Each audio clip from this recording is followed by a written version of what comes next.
Shalom, Carlo, Yahweh, Shalom, Shalom to the left. Now, in this video, they're talking about the school controversies and they don't want to teach certain information about past history, whether it deal with slavery or different wars and certain stuff like that, but mainly slavery and how people came over here, how we got brought over here. We ain't just come over here on our own, except for the other tribes, but that's another topic. But the main thing was that transatlantic slave trade that they don't like talking about, that subject they don't like touching on. I'm gonna just pull this precept real quick and go into why. Now, this is the book of Obadiah, chapter 1, which is just one chapter anyway. In verse 10 it says, "For thy violence against thy brother Jacob, shame shall cover thee, and thou shalt be cut off forever." So they actually feel the shame because of all this stuff. Which now you have them Edomites now that's back in the reincarnation, because they always say, "Oh, that was my great grandfather," and all that other shit. Well, you are your great grandfathers or grandmothers or so on and so on, as we always come back. And that's why the scriptures say one generation passeth away and another cometh. There's no new thing under the sun. So now they feel shameful, but they profited off of slavery, free labor, forced labor, all the different housing developments that got built, different land that got cleared, different railroads, all this different stuff. But they don't want to teach this stuff. What they want to teach, they want to teach a kid how to be genderless and shit. Right down the street from here in Washington, D.C., in Loudoun County, it became quickly obvious that parents had had enough. Now, the conversation became so heated that at one point, police were called in, and parents were even dragged out by police from the public meeting. Also, at one point, the crowd even broke out into singing the Star-Spangled Banner. Now, one of the speakers that night was State Senator Dick Black, who had this to say at the podium. This board has a dark history of suppressing free speech. They caught you red-handed with an enemies list to punish opponents of critical race theory. You're teaching children to hate others because of their skin color. And you're forcing them to lie about other kids' gender. I am disgusted by your bigotry. Well, former State Senator Dick Black joins us now. Obviously very passionate. You could hear that in your voice right there, former State Senator. I just have to ask you, I want to get some of the background for this meeting, because I think that's being left in the reporting of this meeting, because Loudoun County officials have actually come back and said, guess what? Critical race theory isn't even being taught in our school system. So then why was in the room that night? Why were all these parents there, and why were they upset? Well, first of all, let me say that I have a contract, and I'm looking at it right now. It's invoice number 246, June 9th, 2020, and it is for coaching support for the school leaders focused on critical race theory development. So when they tell you that they're not doing it, it permeates the schools. It is absolutely integral to everything that they're doing now. And so they're very much on the defensive, and they're frankly just lying to you when they say that critical race theory is not an integral part of the instruction. What angers the parents so much, it's so deeply ingrained in American culture that individuals should be treated as individual people, not as people who are members of a racial group. And so this non-discrimination principle is a part of who we are as a culture. And suddenly the Democrats, the liberals, are flipping it on its head, and they're saying, look, we really need to begin to hate and denigrate people of the white race because they're the oppressors, you are the oppressed, and it's you even see it in the Department of Defense, Department of Justice, many of the federal agencies, and I think people have become aware of it. Particularly as we're coming out of the COVID restrictions, people are starting to get active again, and they're very, very concerned about this. It's a very destructive policy that really strikes at the essence of who we are as Americans. See, That's why it's key to read these scripts and have somebody that actually really understand them like that. Now, this going into this stuff, yeah, we talk about so-called white man or whatever. We end up pressing all this stuff, but it's deeper than that. Because you got Esau, they was being so wicked. They was sowing their seed with our people, and then vice versa. Our people was doing it too. So it's not a black or white thing, because you can't really use skin tone to determine who is who. You got to try the spirit. Now I'm gonna just read this precept right here. In the book of Genesis, chapter 25, verse 23, it says, "And the Lord said unto her, 2 nations are in thy womb, and 2 manner of people shall be separated from thy bowels, and the one people shall be stronger than the other." Who is that today? Well, you know who that is. And it says, "And the elder shall serve the younger." And who is the elder? Esau. Now, we end up serving Esau first. And people always talk about reparations and what you call it, karma, and you reaping what you sow. So on the contrary, we serve them. They got to serve us, like the scripture said. It is what it is. We'll see what's going to happen is, because right now everybody all mixed up. Got people scattered over the whole earth. Let me go into this. Let's see what the precept it is exactly.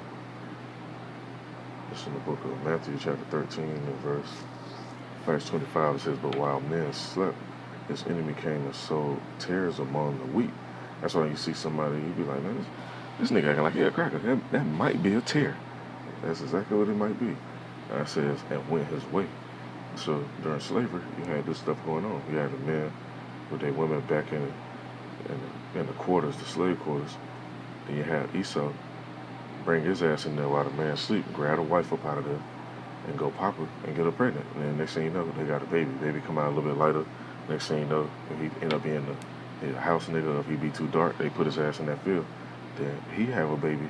That line continues. So you have people, they look a certain way just all from that. Well, let me read on some more. It says, "So the servants of the household came and said unto him, Sir, it is not thou so good seed in thy field, from whence then have it tares? He said unto them, An enemy have done this. And the servant said unto him, Wilt thou then that we go and gather them up? But he said, Nay, lest while you gather up the tares, you root up also the wheat with them." Because you don't know. You can go down the street, like how they say, it's a phrase. I was just talking to my people about this. All skin folk ain't kin folk. we was cracking up about that shit, but it's real though. It's just because a person look a certain skin tone, don't mean they come from the same lineage. It all go back to where your father line go back to, not your mother. That's that stuff the Amalekites teach. What it really go back to is say a house is determined by a father. That's why. Let me read on. I'll put another precept in a minute, but it goes into how Yahushua was born, which he was actually born of birth. Let's see, that precept I want to say it was in the book of Mark, if I ain't mistaken. And when ain't no angel come down to touch Mary's stomach, and he just spawned up in there.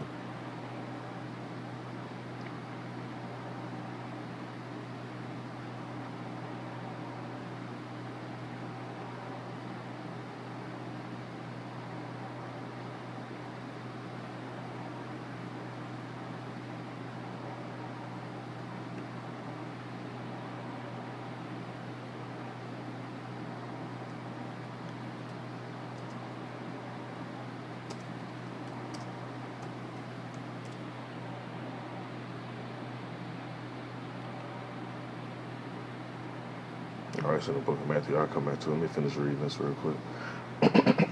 Now, back in verse 29, it says, "But he said, Nay, that's why you gather up the tares, you root up also the wheat with them. Let both grow together until the harvest. And in the time of the harvest, I will say to the reapers, which are the angels, gather ye together the tares," because, we can discern spiritually on a carnal level, on a little lower level too as well.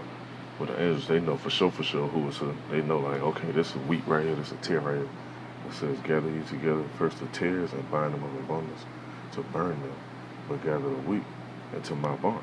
And that barn is talking about them ships, ultimately. That's how certain people gonna make it out of this destruction. When them arrows drop. That's why they're gonna get gathered up. Now, let me go back to how the lines, the lineage, actually go. Because you have people that still oblivious to this or ignorant of this. Now, that's in the book of Matthew, chapter 1. Reading on down. And that's how it goes. And you notice it don't really mention too much about the women on this. This book is a masculine book. It mentions women, of course, but it also gives the value and the importance of a man being a man. Now, it says in the book of Matthew, chapter 1, verse 1, the book of the generation. In order for a generation to come, it has to be some type of genes. And it says right here, Jesus Christ, but his actual Hebrew name is Yahweh. And Christ is actually translated into Mashiach, the son of David, the son of Abraham. So, wait a minute. How can he be the son of David and the son of Abraham? He got to come from that line. It says Abraham begat Isaac, Isaac begat Jacob, Jacob begat Judas. See how it's just mentioned? It's mentioning all the fathers. So same way with these wheats and these tares. If I was to go to China and go have 100 sons, and they all have sons and keep having sons with the women that they get with, my lineage will stay over there. And they more than likely they're gonna look Chinese. If I go over to Poland, have 50 baby boys with women over there, and they keep having boys, them babies gonna look Polish. So, and vice versa. If they come over, you have a Serbian man or whatever, a Russian man get with a so-called brown-skinned woman, and they have babies, baby boys, that line gonna keep coming, and they gonna ultimately gonna look like a damn Russian. And that's just how it go, man. That's why this parable right here talk about the wheats and the tares, let both grow together until the harvest. So, I'm gonna read on some more back in the book of Matthew. I know I'm jumping back and forth. I just want to bring some clarity on this. In chapter 1, we read on verse 4. It says that Aaron begat Aminadab, and Aminadab begat the son, and the son begat Solomon, and Solomon begat Boaz, and Rechab, and Boaz begat Obad of Ruth. And of course it mentioned Ruth, because Ruth, she did a just thing. Certain women, they do just things. They don't really hear about too many of them now. It says Obad begat Jesse, and Jesse begat David the king, and David the king begat Solomon of her. And there's another precept if you want to focus somebody that think they know something. When the scribes and Pharisees asked the Lord, is this not the son of David? Who else is the son of David? Solomon. So that just goes back into that whole reincarnation thing. We always come back. There's no new thing under the sun. Get that.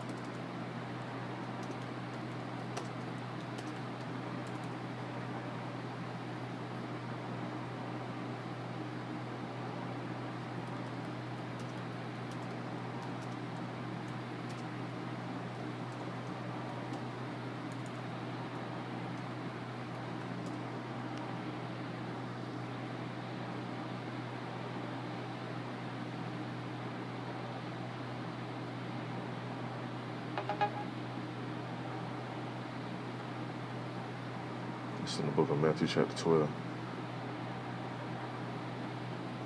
Let's see what I'm going to go down to. Chapter 12, verse.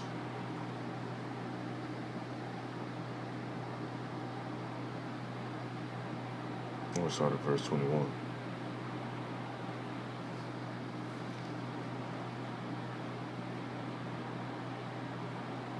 But yeah, I'm going to read on down from verse 15, then I go back in Matthew chapter 1 to go into that lineage.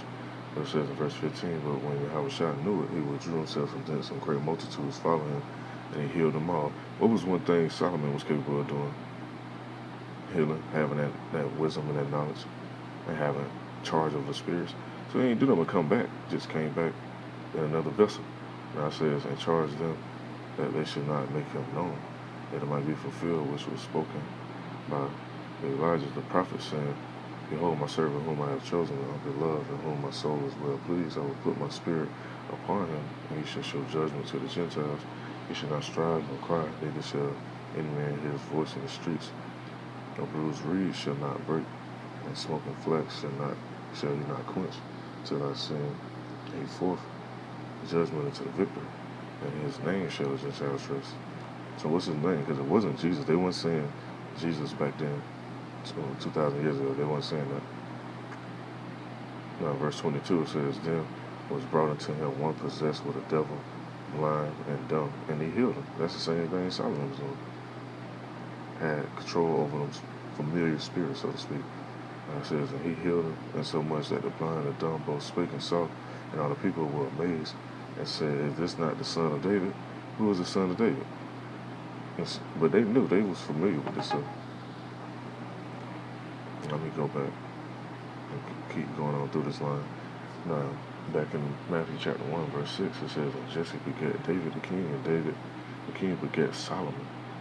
Of her that had been the wife of Uriah, and Solomon begat Rehoboam, and Rehoboam begat Abiah, and Abiah begat Asa, and Asa begat Josaphat, and Josaphat begat Joram, and Joram begat Uzzias, and Uzzias begat Joratham, and Joratham begat Akaz, and Akaz begat Ezekias, and Ezekias begat Manasseh, Manasseh begat Amon, and Amon begat Josias, and Josias begat Jeconias and his brethren.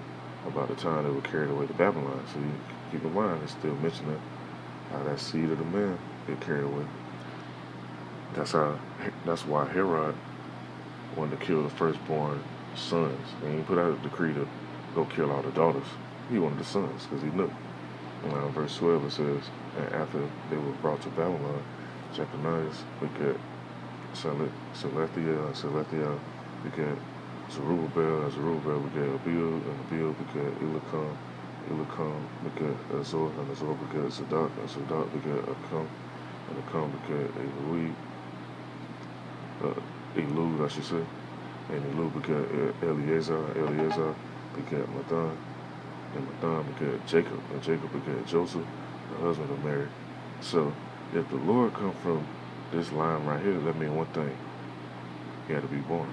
Now it says, of whom was born Yahushua, who was called Hamashiach. So all the generations from Abraham to David are 14 generations. And from David until the carried away into Babylon are 14 generations. And from the carried away into Babylon until Hamashiach are 14 generations. So every 14 generations, we come back. So whoever you was 14 generations ago, you're going to come back with that same spirit, just a different vessel. Now, this video is talking about this critical race theory. The main point of me bringing this information out, which has been brought out numerous times, but I just seen this video and I want to speak on it some more. It's not a black and white thing. It's not a color thing. It's where your lineage go. It's a so-called tribal thing. What lineage do you really come from? Do you descend from Jacob and Esau? Because that's what the main story line that we actually live in is about. Jacob and Esau. And at the end, the line of Jacob gonna rule, and what Esau gonna be doing? Serving. Just how they made us. Everything just gonna be organized and cleansed up, so everybody know who is who. You gonna know who all the other nations are, with, starting with Ishmael, Elam, and Moab, and Ammon, and so on and so on. We're gonna know who we are, and we're gonna know who they are. So, I just want to bring this out. Shalom was edifying. Call Allah Yahweh Shalom to the left.